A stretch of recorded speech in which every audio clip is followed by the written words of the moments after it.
began our study in the book of Daniel. The book of Daniel opens with the siege and fall of the city of Jerusalem, but the story of Daniel actually goes way back before that. We started last week going 1,500 years before the events of Daniel 1:1, 1,500 years back to the promise that the people of Israel broke that led to their defeat in Jerusalem. If you weren't here last week, I just want to offer a very short recap, because if you don't understand the circumstances that lead up to their defeat, that lead up to the opening of the book of Daniel, you're not going to understand the rest of the story either. So let's recap a little bit of what we did last week.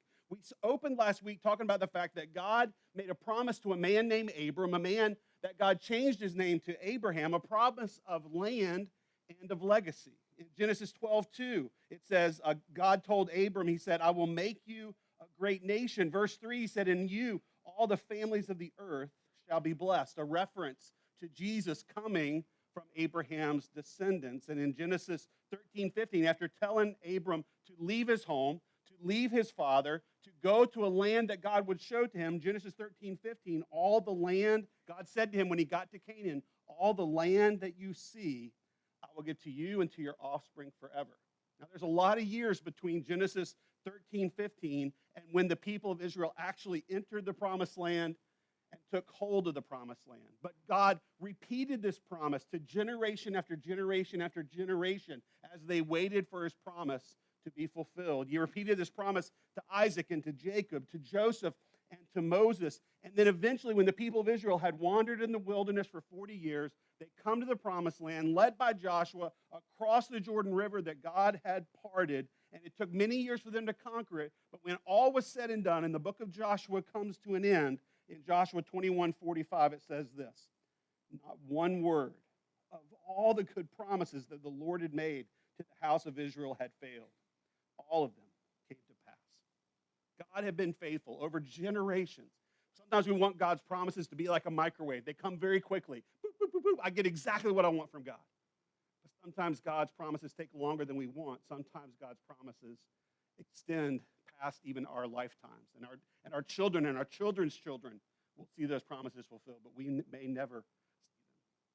That's the story that leads up to Daniel 1:1.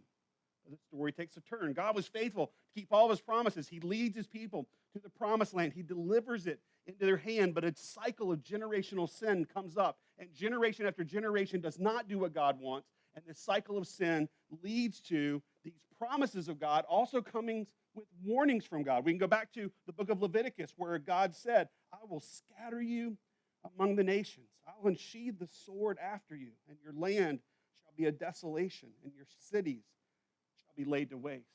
God said, I'm promising you, I'm going to be faithful, I'm going to deliver. But if you break my covenant, I'm going to rip the promised land from you. I'm going to tear down your cities that you live in. Deuteronomy 28, the Lord will scatter you among all the peoples from one end of the earth to the other. And there you shall serve other gods of wood and of stone. Neither you nor your fathers have known.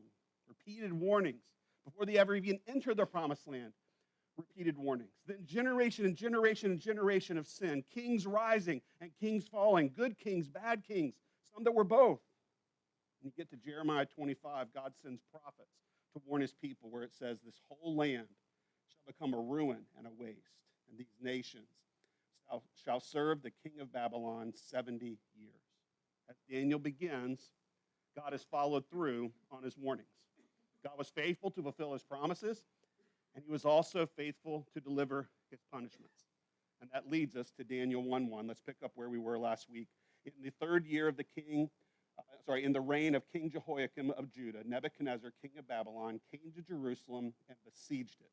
The Lord gave Jehoiakim, king of Judah, into his hand with some of the vessels of the house of God, and he brought them to the land of Shinar, to the house of his God, and placed the vessels in the treasury of his God. We talked last week about the shame, the harming of the name of God that his people have, because like even the vessels of worship that came from the temple have been ripped there and placed in the temple of a pagan god. God had repeatedly warned his people that punishment was coming if they didn't change their ways. And in 605 BC, God raises up this king called Nebuchadnezzar, and he comes to the city of Jerusalem. He besieges them, surrounds them, wears them down, and defeats them.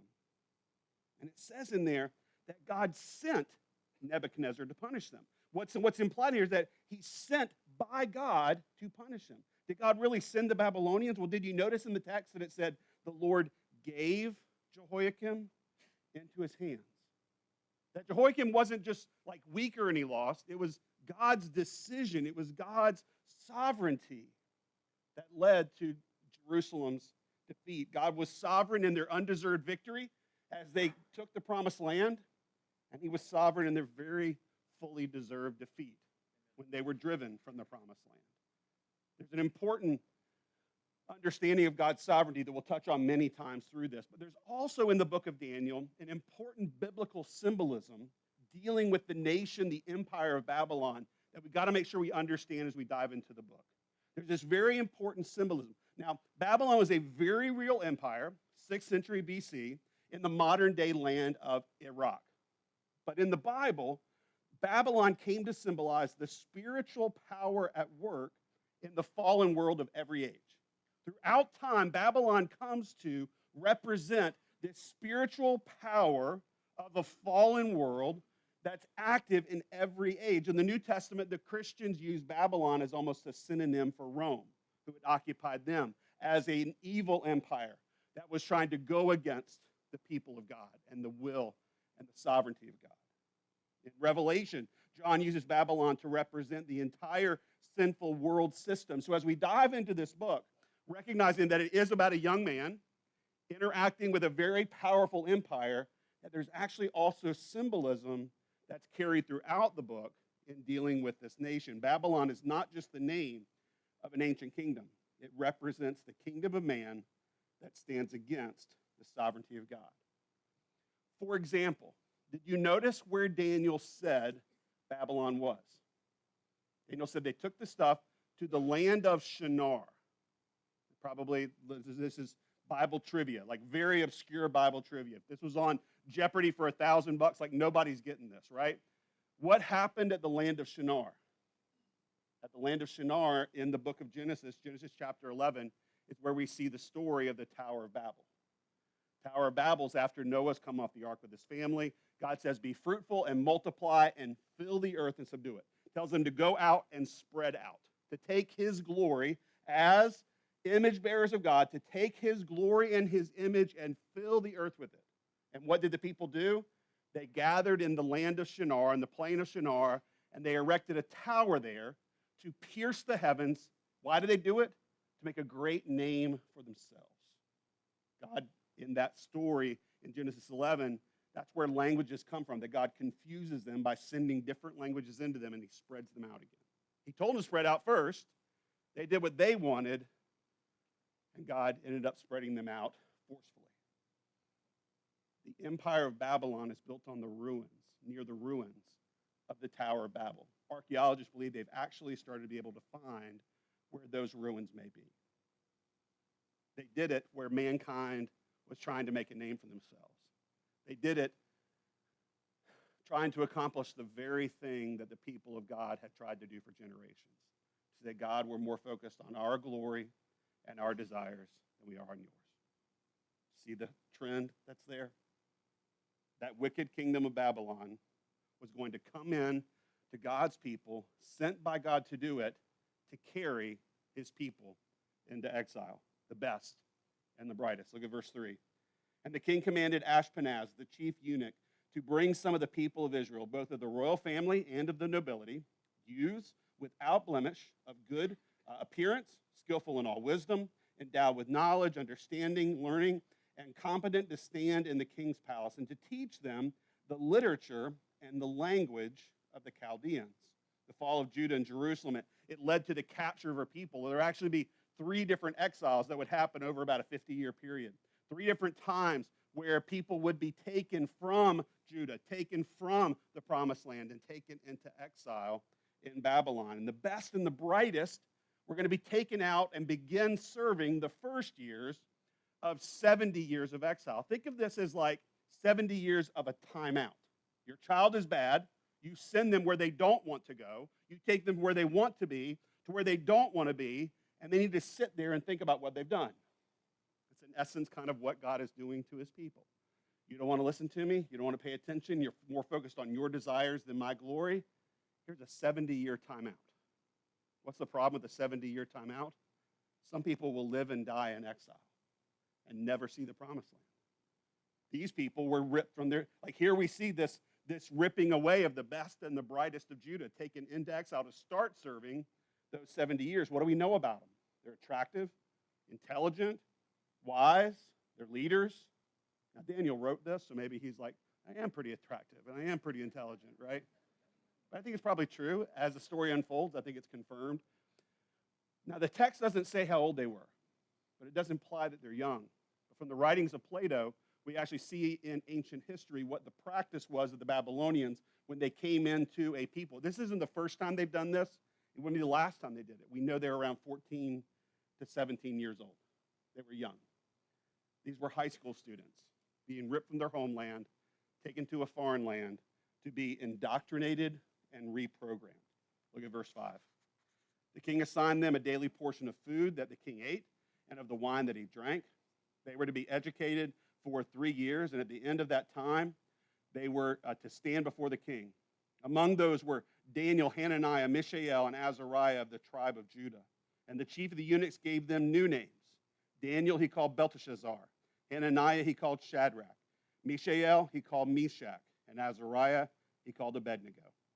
We read these names from a modern point of view, and we may dismiss the significance of it.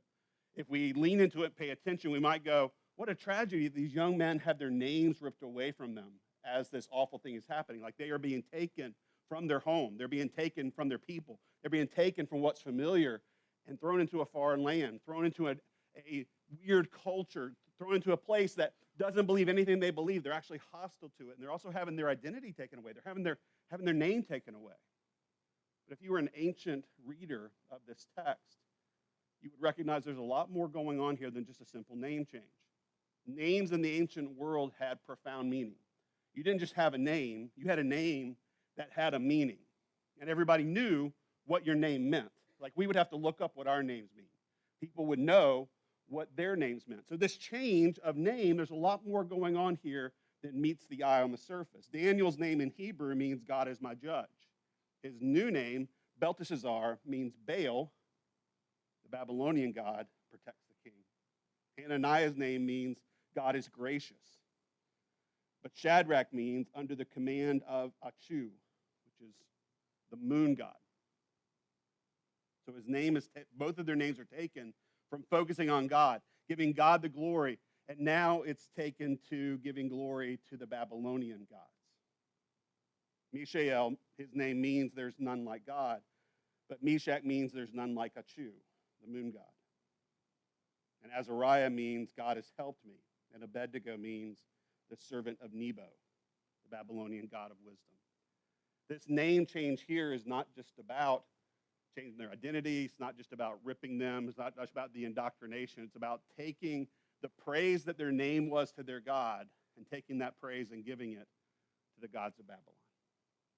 These 4 young men, they went into a re-education program, 3 years of daily meals, 3 years of daily lessons, indoctrinating them, reprogramming them to remove their identity, to empty them of their Hebrewness, to train them to be good Babylonians, to speak how they spoke, to read what they read, and to eat what they ate. But the menu portion, that was going to be a big problem. Look at verse 8. But Daniel resolved that he would not defile himself with the king's food or with the wine that he drank. Now, this is not a diet passage. This is a faith passage. This is a big part of the Jewish faith had to do at this time with what you could eat and what you could not eat. God's law was very clear to his people about their dietary patterns and what they were allowed to ingest. And so it was very clear. They had these ceremonial laws that were set aside in the New Testament when God told Peter, take and eat. He had unclean animals on this picnic blanket, basically, in this vision, said, take and eat. So all of it was set aside. But at this time, they were living under the Mosaic law, the full Mosaic law, all the aspects we talked about just a few weeks ago. And they had within that Mosaic law, that Old Testament law, they had things that were clean and they had things that were unclean. And these rules for God's people really sort of for them in daily life boiled down to what can you touch and what can you consume. Now, in terms of what they could touch, they were not allowed to touch people that were sick, and they were not allowed to touch people who had died. If you did, you became unclean. You had to separate yourself from the community for a bit. You could only come back after you presented yourself to the priest for them to say, yes, you're all good. If you had a skin condition and you were sick, you had to be separated from them. So you couldn't touch anybody else, and no one could touch you. That's the whole leper part that we see in the New Testament. When lepers would interact with Jesus about the clean and unclean, they would have to shout as they walked down the street, unclean, unclean. If people were on this side of the street, they had to go to the other side of the street. So there's this law, there were these rules they were living under. But it wasn't just about what they could touch, it was about what they could consume. And there were very specific rules laid out in Leviticus chapter 11 about what they could eat. Here's a handy list for your convenience. See that? A long list of things you can eat and what you can't eat. Clean and unclean birds, insects, I'm pretty good. Yeah, just say no to those, right? And then land animals and water animals. And if you go through these, you can actually see that there's some rationale to it. Let's see if we can pick it up here. When it talks about birds in Leviticus chapter 11, the clean birds that people could eat were chicken and goose and pigeon. I'm not sure about that one. Partridges, don't know anything about them other than the pear tree, right? Turkey, and oddly enough, swans is one of them. I've never looked at a swan and went, right? But apparently somebody did. But there were also unclean birds that you could not eat. Unclean birds would be like buzzards and crows, eagles, parrots, penguins, thankfully, that would be tragic, and woodpeckers. You could not eat those. So is there some rationale to it? Let's keep going. It actually gives rules about how you can interact with insects. Now, insects, you could be yes to any part of the grasshopper family. Crickets and locusts and grasshoppers, you can eat them. All the other ones you can't. I'm just going to give a blanket no to that one, but maybe somebody are like, deep fried grasshoppers is tasty. The WEF said we'll eat them and like them, right? Isn't that one of the things we heard recently? Now, water animals. You can eat, clean, are fish with fins and scales. Any fish with fins or scales, have at it. What was unclean is any animal, marine animal, aquatic animal, that did not have fins or scales, like catfish. You couldn't have any shellfish. You couldn't have squid or sea mammals, which is good because otters are way too cute, right? What about land animals? You could have any mammal that chews the cud and parts the hoof, like cows, bison, deer, goats, and sheep. Unclean animals would be animals that don't chew the cud or part the hoof. Canines, felines, equines, animals like rhinoceros, and it actually says in there rock badger, which you shouldn't eat a rock badger just because that's about the coolest name ever, right? Rock badger. And you couldn't have pork. Moment of silence for bacon. Now, what was the purpose of these laws? We kind of look at them and go, it seems a little random sometimes, doesn't it? It seems a little odd, but let's think about what is God accomplishing through giving these laws. God's not random. God is not haphazard. God works with purpose. What was he accomplishing here? Well, I think there is a part of his plan and of his law where he is reinforcing on a daily basis the set-apartness of his people. That even as you go through the daily provision that God gives the food to them, right? As you go through the daily provision of what God has given you, you also know God gets to tell me what I can consume as well. So there is a set-apartness. So they were called to be set apart to bring God the glory he deserves. So there is part of that. But there's another aspect that kind of strikes me, is that there's also a community health aspect to this. That God was setting up rules that protected his people from communicable diseases. If somebody had died of something, you couldn't go touch them without yourself being unclean, having to go apart. Why? Because they may have died of something that was contagious, and if everybody starts touching the body, everybody starts dying of it. Read about the Dark Ages, right? It happened all the time. I think that's part of it. But also protecting them from foodborne diseases. Many of the things that God said no to are well known to be things that can carry parasites long before anybody knew anything about germs or anything new about foodborne parasites. God was setting them up to be more healthy than any people group on the planet. Daniel knew those laws. Daniel's a young man, 14 to 17 years old, ripped from his homeland, living in a foreign land, a place that hated everything he believed, and he's told, eat what the king eats, drink what the king drinks. And Daniel looked at it, and he had plenty of excuses to be like, well, I know what God said. He said not to probably eat some of the things that are there. It's not clear about what part of the meal was actually wrong, but there were probably multiple things that were not on their list of things they could eat. Daniel knew the laws, but he had plenty of excuses to be like, well, I don't really need to follow this now. My life's turned upside down. He'd watched these people conquer his homeland. He's a captive in a strange land. Maybe he's thinking there, he's sitting there going, God forgot about me. Why would I follow these things that maybe God's forgotten about too? And he might even be thinking, these food laws, they don't even crack the top 10 of God's commandments. Maybe I can compromise on this one. Daniel knew these laws. But he was committed to not defiling himself simply because God had commanded it. In Leviticus 11, at the end of all those clean and unclean food laws, it says this, "For I am the Lord your God. Consecrate yourselves, therefore, and be holy, for I am holy. You shall not defile yourselves." You see that word? Remember that word that Daniel said? He resolved to not defile himself with the king's food. I'm sure the king ate well. I'm sure the king ate lavishly. I'm sure the king had the best that earth could provide, at least he thought. But Daniel knew God's laws, and Daniel resolved to not defile himself. He resolved to be faithful to God, no matter what. What is faithfulness? Faithfulness is following God's will and God's ways, no matter what the world condones or demands. We live in a time where faithfulness is in short supply, but where faithfulness is desperately needed. That's why we're studying the book of Daniel in our time. But for Daniel to do what God wanted, he had to refuse what the Babylonians wanted. Look at verse 8. Therefore, Daniel asked the chief of the eunuchs to allow him not to defile himself, and God gave Daniel favor and compassion in the sight of the chief of the eunuchs. Daniel's request could have ended very differently. Daniel could have said, "Pardon me, sir, would it be okay if I don't eat this stuff?" And the man could have said, "Sure, no problem at all, off with his head. You won't have to eat it at all, you'll be dead." He could have easily had that be the reaction. It probably would not have been unusual as we go through the rest of the book, I think you will agree, for someone to rub an official or the king the wrong way and end up dead. I think it probably was a daily occurrence in Babylon at the time. But after all, this was a request that was going against the Babylonian Empire's goal. They were wanting to make them good Babylonians, wanting to give glory to their king and to their gods. And here Daniel's going, "No, but I want to obey what my God says. I know what you're telling me, and I know it looks like you have all the power right now, but I want to do what my God says no matter what." Did you notice the key phrase in there in verse 9? It says, God gave. God gave. It had been easy for Daniel in the midst of his circumstances to be like, God gave up on me. God abandoned me. God has turned me over and completely forgotten about me, and I'm on my own. I'm going to do what I want to now.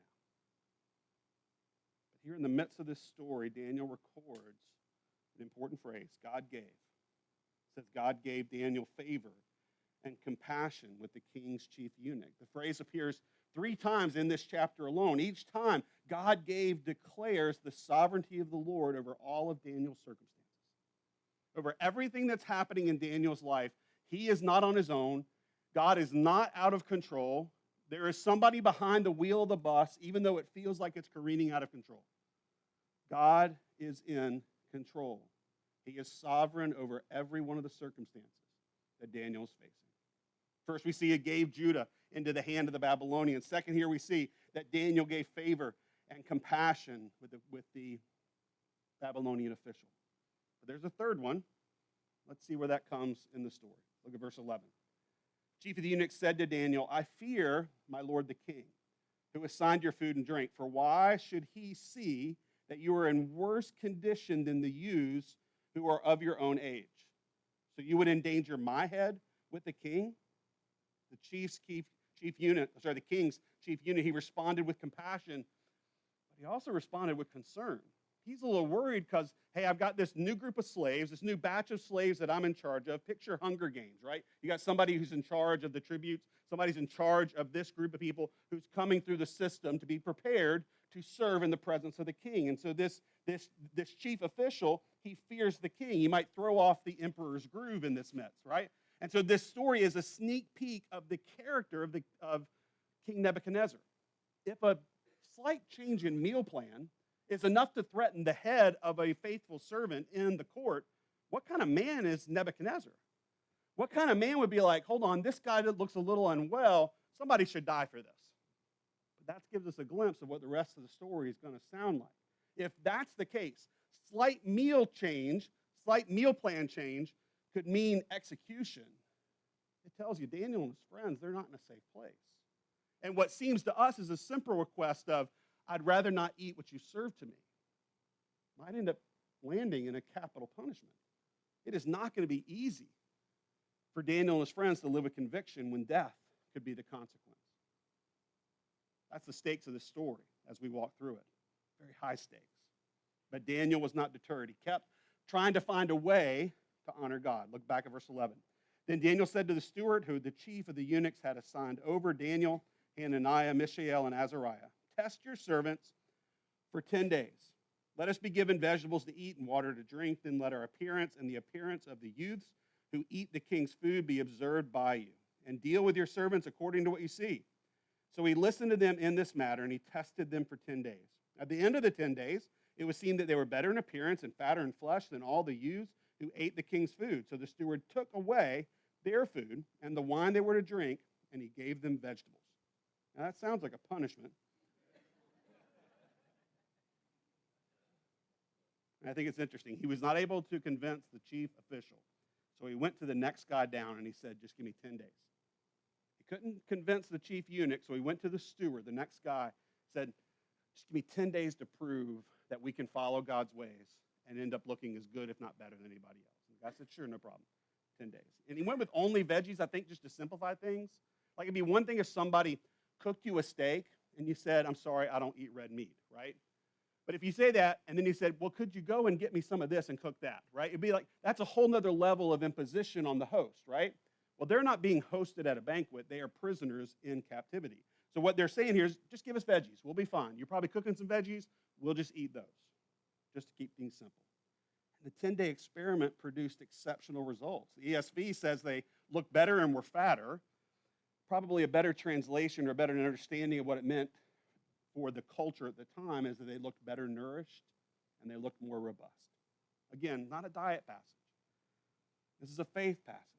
A passage that's about bold faith in the face of very difficult circumstances. Daniel had every reason and excuse to compromise, every reason and excuse to ignore God's will, every reason and excuse to say, God, you've left me here. Why in the world would I keep following your ways? But Daniel would not even compromise on what landed on his plate because the Lord ruled and reigned in his heart. We can see in the life of Daniel and the stories that'll unfold in the coming weeks and today that it's always best to follow God's ways.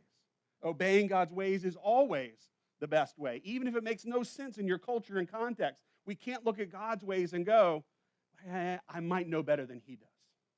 We can say it, but it makes no sense from a biblical perspective. Every decision you and I will make carries a cost. And in the end, the cost of compromise is always greater than the cost of conviction. Cal, I might lose my job. Yes, but the cost of compromise, in the end, from the vantage point of eternity, in the end, the cost of compromise will always be higher than the cost of conviction. And that would still have been true if this story ended, if Daniel was just a few verses long, and Daniel had said, we'd rather not eat the king's food.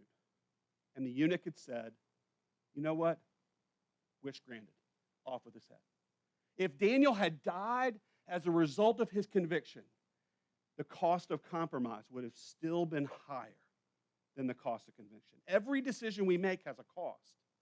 The problem is we only focus on the immediate cost, not the eternal cost. There are many, many ways in our lives. We may not face being a prisoner. We may not face being enslaved in a foreign land. But there are many ways where we can look at our world and at our lives and know this is what God says and this is what the world wants. This is what God says. This is what my flesh wants. And we can come to a point where we choose compromise over conviction. What are some ways that could happen? One of them is this, standing for truth. What are some ways we can obey God's ways? Standing for truth in a world full of lies. There's a moment in the New Testament. Peter and some of the apostles are standing before the Jewish religious leaders. They're They are threatening them with beatings and even death for proclaiming the name of this Jesus. And Peter, speaking for the group as he often did, sometimes not in a great way, oftentimes with great power and conviction, especially in the book of Acts. Peter looks at them and he says, we must obey God rather than men. May that be the mark of our lives, that we will stand for truth in a world packed full of lies. Here's another one. Living rightly, even when small compromises promise immediate rewards. So many times in our lives, we could cut corners, fudge numbers, be less than honest.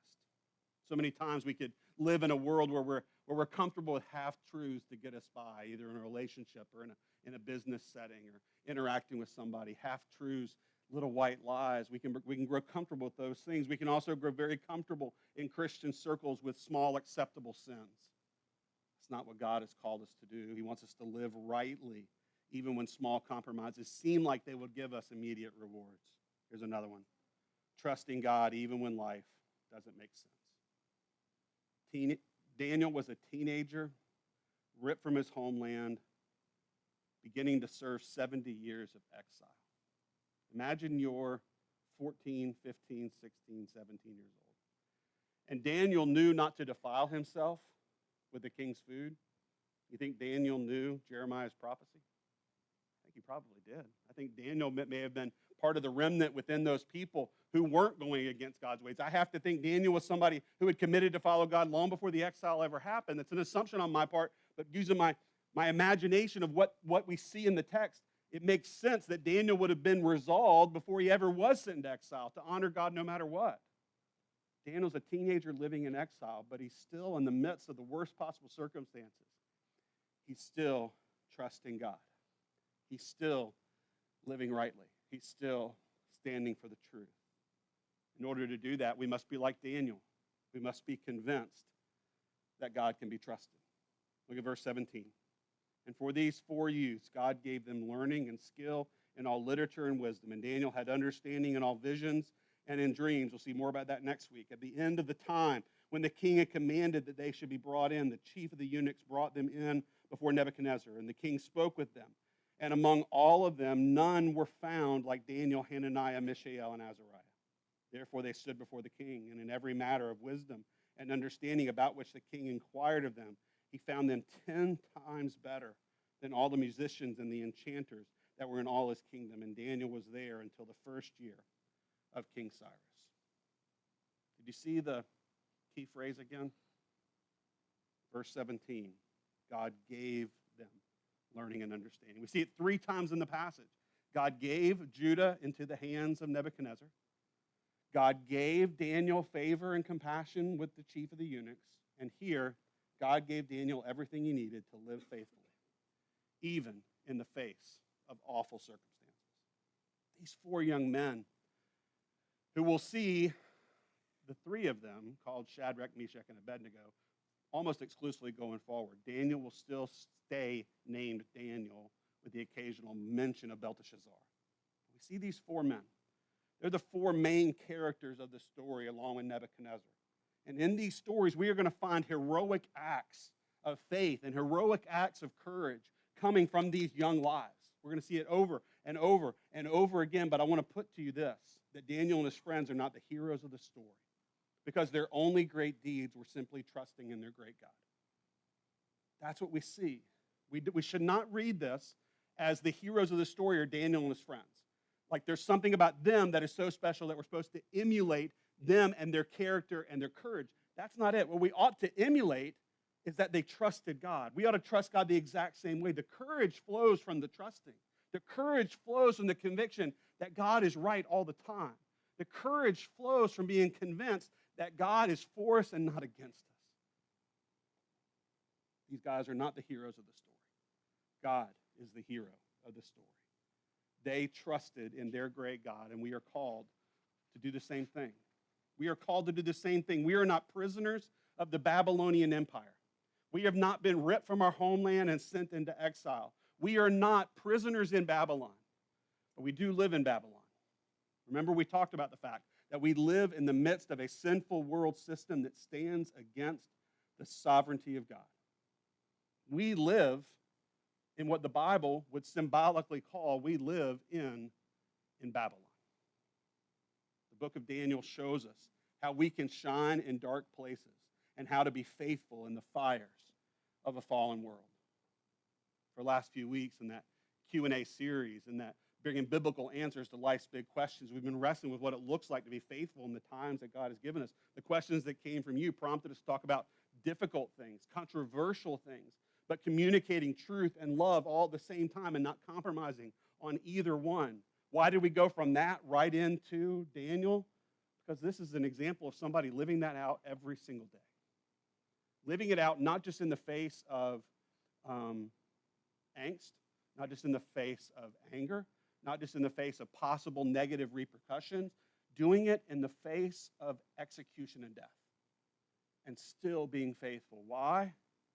Because they trusted God no matter what. What our world needs right now is people who will live faithfully, people who will shine in dark places, and people who will be faithful in the fires of this fallen world. Faithfulness is following God's will and ways, no matter what the world condones or demands.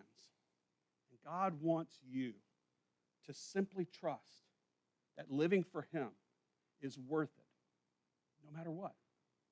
God wants you to simply trust. He wants you to believe that no compromise is worth sacrificing your convictions. Way at the end of the book, I'm going to give you a preview of the end of the book. Daniel chapter 12, verse 3.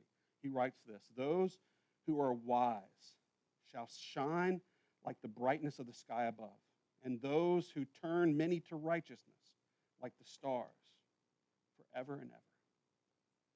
In the midst of a dark, fallen world, in the midst of a world who is trying to create any hope other than Jesus, we are called to shine. In the midst of a world who is hostile toward what we believe, who hate anyone who will not conform, that the only sin in the modern age is to call something a sin, we are called to live a life that points people to the one who died for sin. We are called to point people from the darkness to the light of the world. We are called to point people from choosing compromise, going with the wide road that leads to destruction. We are called to live a life that points them to the narrow road that leads to Jesus and leads to life. Are you willing to shine? We're going to take Lord's Supper today, as we do on the first Sunday of every month, to respond. So as the band moves forward and as the folks go ahead and move over to get the stuff, and we'll start passing it, we're going to take Lord's Supper as we always do. In remembering this, is that we are called to live with conviction, even in the midst.